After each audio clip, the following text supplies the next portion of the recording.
ভৰি ধৰিব লাগিলে আমি পেকেজ পাবৰ কাৰণে আমি ভৰি ধৰিম। 11 একো যুঁজ নহয়। জিকাৰ কথাটো সুধিবই নালাগে। মানে কিমান পদত আমি জয়যুক্ত হব, এইটোৱে প্ৰশ্নটো। একো যুঁজ নহয়। যুঁজ হলেহেঁতেন আমাৰ লগত এতিয়া আৰু NDA চামিল আছে না নাই? হা?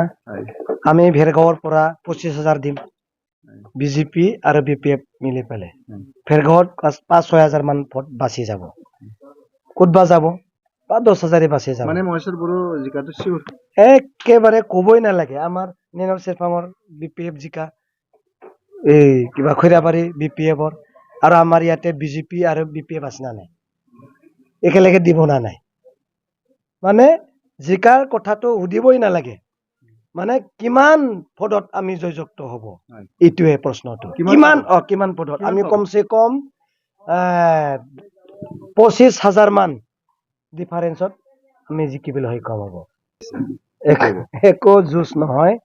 অকলশৰীয়া হৈ গ'ল বুলি। অকলশৰীয়া হৈ গ'ল তেখেতসকলে। চাওক, টকা আছিল, পইচা আছিল, মিনিষ্টাৰ আছিল, MP আছিল, তথাপিতো জিকা নাই।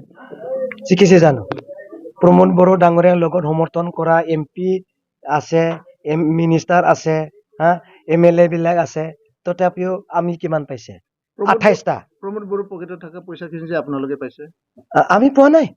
আমি পোৱা নাই। বৰ্তমান যে খৰচ কৰি আছে, এইটোতো খৰচ কৰিব নোৱাৰা, আৰু এই মানে এডমিনিষ্ট্ৰেটিভ চিষ্টেমটো বুজি নোপোৱাৰ কাৰণে এই কামটো কৰিব পৰা নাই। এইবিলাক কামটো যদি কৰিব পাৰিলে হয়, ৰাইজে ভাল পালো হয়। মানে এপিপেল ফেলাৰ মানে এতিয়া চাওক, তাৰ কাৰণে হাগ্ৰামা মহিলাৰ চৰক পুনৰ কাম কৰিব পাৰে বুলি ৰাইজে আনিছে না নাই? এটা প্ৰশ্ন কৰিম আপোনাক। ঠিক যেনেকৈ দেখা পাইছিল 5 বছৰত যেতিয়া প্ৰমোদ চৰকাৰ চলাইছিলে, কৈছিল যে মানে পাব্লিকে কৈ আছিল যে প্ৰমোদ বড়োৱে হেমন্ত ভৰি ধৰি পালেহে কামটো চলাইছিল। এই কাৰণেতো প্ৰমোদ বড়োৱে ফেলাৰ হৈছে। এই ভৰি ধৰিছে না কি ধৰিছে, বেলেগতো অন্যায় কৰিবয়ে। কিয় অন্যায় আৰু নিজে হ'ব লাগে? অন্যায় হ'ব নালাগে। নিজৰ পাৱাৰ আছে, নিজৰ চিফ আছে, মিনিষ্টাৰ আছে, MP আছে, নিজৰ হাতত পাৱাৰটো লৈ চলাব লাগিছিল নাই? চলাব লাগিছিল। এতিয়া ইমান কোটি টকা তেখেতসকলে একাউণ্টত ভৰাই লৈছে, মানে নিজৰ একাউণ্টত নহয়, গভমেণ্টৰ একাউণ্টত। এইটো কাম কৰি পেলাই ইউটিলাইজ কৰিব লাগিছিল, কৰিব পৰা নাই। হয়, প্ৰমোদ বড়ো ডাঙৰীয়াৰ গভমেণ্টৰ সময়ত থকা পইচা আমি ব্যৱহাৰ কৰিছো। প্ৰমোদ বড়ো কিয় কৰিব পৰা নাই? কাৰণটো কি? ই জানা নাই।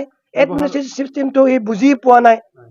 ইয়াৰ কাৰণে ৰাইজে প্ৰমোদ বড়োক কোৱা হৈছে যে আপোনাৰ লগত একো নহব, ডেভেলপমেণ্টৰ কাম নহব, আপুনি চেন্ট্ৰেলৰ পইচা আনিব নোৱাৰে, আপুনি NDB বিলাকে এই মুকলি আকাশত আনিব নোৱাৰে, ল'ৰাবিলাক চাকৰি দিব নোৱাৰে, পইচাবিলাক ইউটিলাইজ কৰিব নোৱাৰে, 3rd গ্ৰেড 4th গ্ৰেড চাকৰি দিব নোৱাৰে, স্কুল কলেজ বিলাকক প্ৰফেচনেলাইজ কৰিব নোৱাৰে, ৰাইজৰ আগত যাই পইচা ইউটিলাইজ কৰিব নোৱাৰে, একো কৰিব নোৱাৰে বুলি হাগ্ৰামা মহিলাৰে অনা হৈছে। ঠিক যেনেকৈ এতিয়া আপোনাৰ চৰকাৰ চলাই আছে, BPF চৰকাৰে, যেনেকৈ প্ৰমোদ চলোৱা থকা সময়ত হৈছে, ঠিক এনেকৈ হাগ্ৰামা চৰকাৰে এনেকুৱা হ'ব নেকি যে হাগ্ৰামে ভৰি ধৰিব লগা হ'ব নেকি? এনেকুৱা নহয়।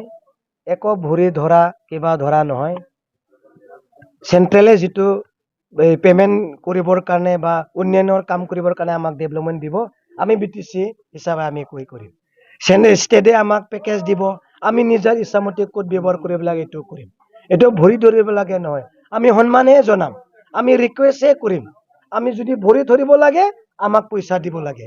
এনেকৈ আমি ভৰি ধৰিম। ভৰি ধৰিব লাগিলে আমি পেকেজ পাবৰ কাৰণে আমি ভৰি ধৰিম।